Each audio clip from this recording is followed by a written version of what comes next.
Then the biochemical changes. अब biochemical changes के लिए हमें थोड़ा सा अपनी मेमोरी को थोड़ा सा पीछे लेके जाना पड़ेगा towards the two mechanism, fresh water and the salt water. Fresh water में क्या हुआ था, हीमोडायल्यूशन हुई थी, पोटेशियम रिलीज हुई थी, फिब्रिलेशन से डेथ हुई थी, ठीक है। सॉल्ट वाटर में क्या हुआ था, हीमो कंसंट्रेशन स्टैंडस्टिल से हुई, ठीक है। अब हमने देखना है कि ऑब्वियसली हमारे हार्ट्स की दोनों साइड पे कौन सा ब्लड आ रहा है, कैसे हो रहा है, तो हमने यहाँ पे जो most important thing is the chloride content specifically in the left side of the heart. उसके ऊपर बेस करके हम देखते हैं it is mostly important biochemical changes is to confirm the death from the fresh water or the salt water. All other things which we are discussing about differentiate between antemortem and postmortem, but the biochemical changes confirm तो कर रही हैं कि antemortem है. Along with that, they can tell you about कि either it is fresh water or the salt water drowning. So typical drowning is you know कि whether it is दोनों के अंदर आपको थोड़ी देर के लिए circulation maintain रहती है, and in that maintenance of circulation all the biochemical changes basically happens. So in interchange of the water and all the electrolytes will occur between the blood, ठीक है, उस टाइम के ऊपर जब ये सब कुछ हो रहा होता है, lung capillaries and the waters in the lung spaces, at last equilibrium establish in that conditions. तो फ्रेश वाटर में क्या होता है कि जो वाटर एंटर हो रहा होता है रैपिडली इनटू द ब्लड, ठीक है, आपको पता है, और हीमोडाइल्यूशन हो रही है.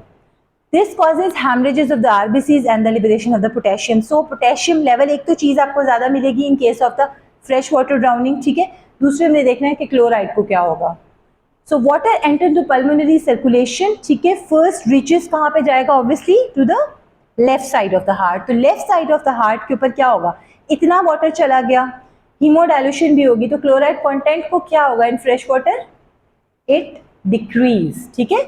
डाइल्यूशन कर दिया, क्लोराइड पहले गया ही लेफ्ट साइड पे वाटर ऑब्वियसली जाना है, तो जो आपका क्लोराइड कंटेंट नॉर्मल होता है उससे डिक्रीज हो जाता है in cases of the fresh water drowning, because all the mechanism जो हम अभी पढ़ चुके हैं. तो दो बातें आपको फ्रेश वाटर में मिलेंगी, एक तो आपको बहुत ज़्यादा हेमोलिसिस मिलेगा, आपको पोटेशियम का लेवल मिल सकता है, बट पोटेशियम का लेवल समटाइम्स जब तक आप ऑटोप्सी करते हो या आप सैंपल भेजते हो ना, वो इतना स्पेसिफिक नहीं रहता. बट अगर आप हार्ट की अंदर से सैंपल भेजते हो जब आप, ठीक है, तो उसमें आपको chloride content is much reduce as compare to कि आपको कितना होना चाहिए था, ठीक है. Left side of the heart therefore diminish, कम भी और डिमिनिश भी इन दोनों में से मोस्टली डिक्रीज होता है वैसे, ठीक है.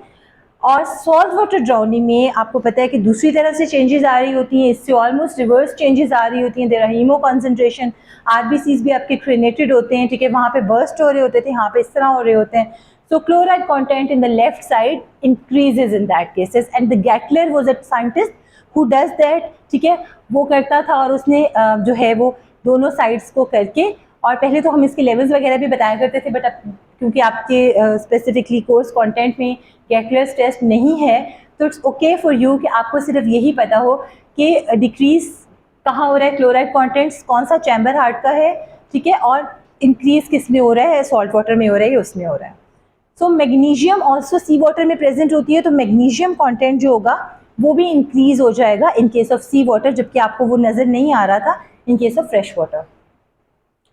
Water cannot enter the left side of the heart if the dead body is thrown. So it is basically giving you two ideas. One is that it is an antemortem drowning, and secondly it helps you to establish either it is because of the fresh water or salt water, because most of the time वैसे तो आपको पता होता है, police भी लेकर आ रही होती है कि ये बॉडी ज़ाहिर समंदर से मिली है, ये दरिया से मिली है, बट आपने अपनी भी इन्वेस्टिगेशंस करके खुद से भी बताना होता है कि नहीं ये फ्रेश वाटर है या सॉल्ट वाटर है, तो ये आपको बहुत इजीली ये टेस्ट बता सकते हैं.